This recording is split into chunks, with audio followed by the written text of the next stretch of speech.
인플레이션 완화라. 그래서 경제가 연착륙한다. 그 단서는 어디 있을까요? 제가 봐서는 미국 시장에 있습니다. 오늘 다우산업지수 0.93% 올랐습니다. 장 시작과 동시에 계속해서 올라갔어요. 계속해서. 317.02가 올랐고요. 34,261.42로 마감했습니다. 다우산업지수가 블루칩 중심이잖아요. 쉽게 생각하면 좋은 주식을 모아놓은 그런 형태라는 겁니다. 여기가 0.93%. 어제도 올랐고 오늘도 올랐습니다. 왜 올랐을까요? 물가가 잡힌다는 거죠. 이제 내일이면 미국 시간으로 내일이면 CPI라고 하는 소비자 물가지수가 발표가 될 텐데 이 물가지수가 말입니다.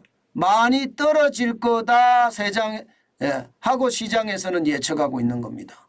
그러니까 시장에서는요. 많이 떨어지니까 이제 인플레이션 스탑. 그러면 경기는 연착륙, 경착륙이 아니라 연착륙.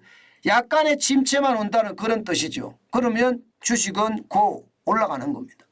지금 올라가고 있잖아요. 마찬가지로 대형주 중심의 S&P 500 지수도 0.67이 올랐습니다. 장 막판에 엄청나게 올랐죠. 29.73이 올라서요. 4,439.26으로 마감했습니다. 대형주가 엄청나게 오르는 거예요. 마찬가지 기술주 중심의 나스닥도 0.5% 막판에 엄청 치고 올라갔습니다. 75.22가 올라서요. 13,760.70으로 마감했습니다. 이렇게 미국의 주식시장이 일제히 올라간 것은 기본적으로 인플레이션 스탑이에요. 인플레이션 스탑. 이제 인플레이션 더 이상 없다.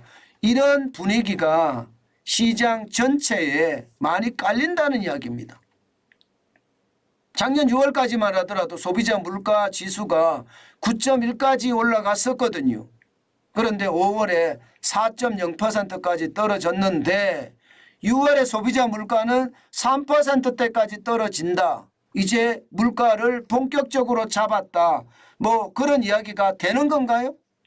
충분히 설득력이 있는 이야기죠.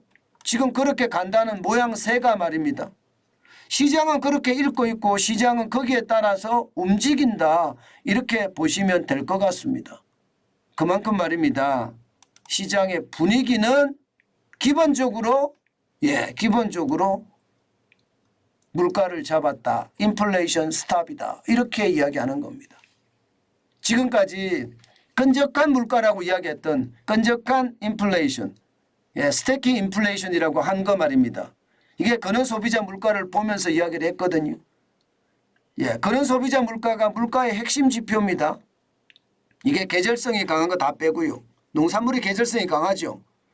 게다가 일시적인 요소가 강한 거, 유가 다 뺍니다. 그리고 나서 핵심적인 지표만 가지고 물가를 얼마가 올라갔는지 상승률을 조사를 하는 게 근원 소비자 물가 지수, 핵심 물가 지수라고 이야기할 수 있는데 이거 안 떨어져거든요.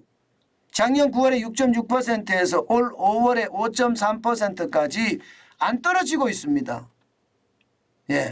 다시 말해서 계속 고공행진 하고 있다는 거예요. 유가가 오르거나 농산물이 많이 오르면 또 소비자 물가는 올라갈 수밖에 없는 그런 구조다.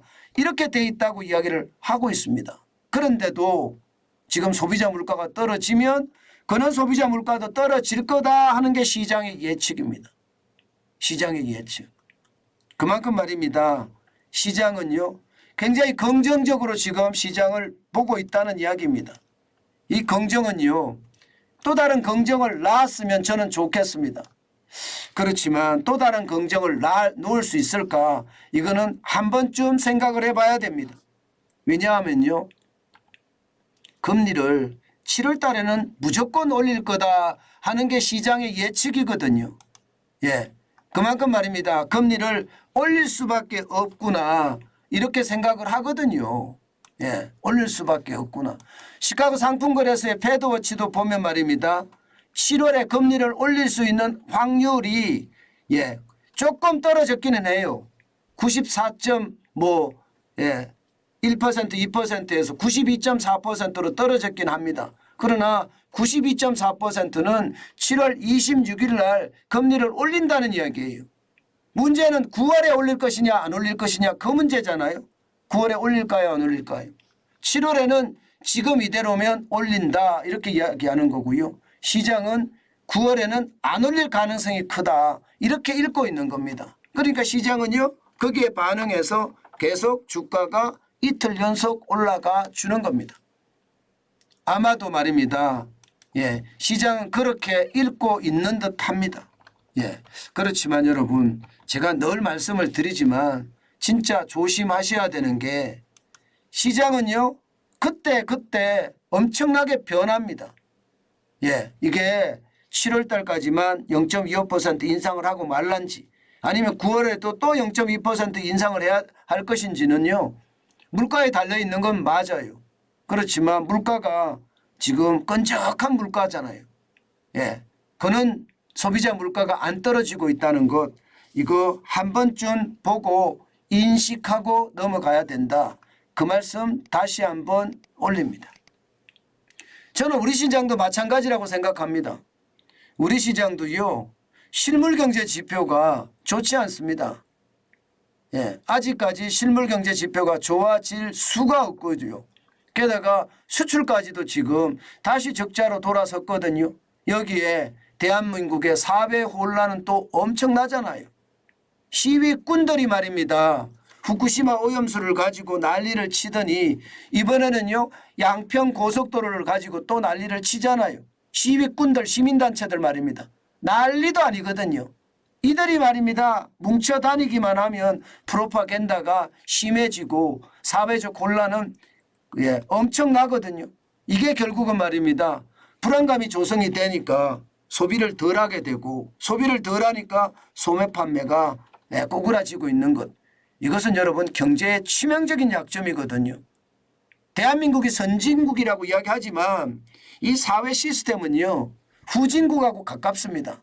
프로파간다에 넘어가고 프로파간다 때문에 우리가 두려워하고 또 불안한 요소를 가지고 있으면서 소비를 덜하는 것 실제로 일어나고 있거든요. 그런 상황을 감안해 보면 말입니다. 지금 상황이 여의치 않다. 저는 주식시장이 오늘도 올라갈 수도 있을 거예요.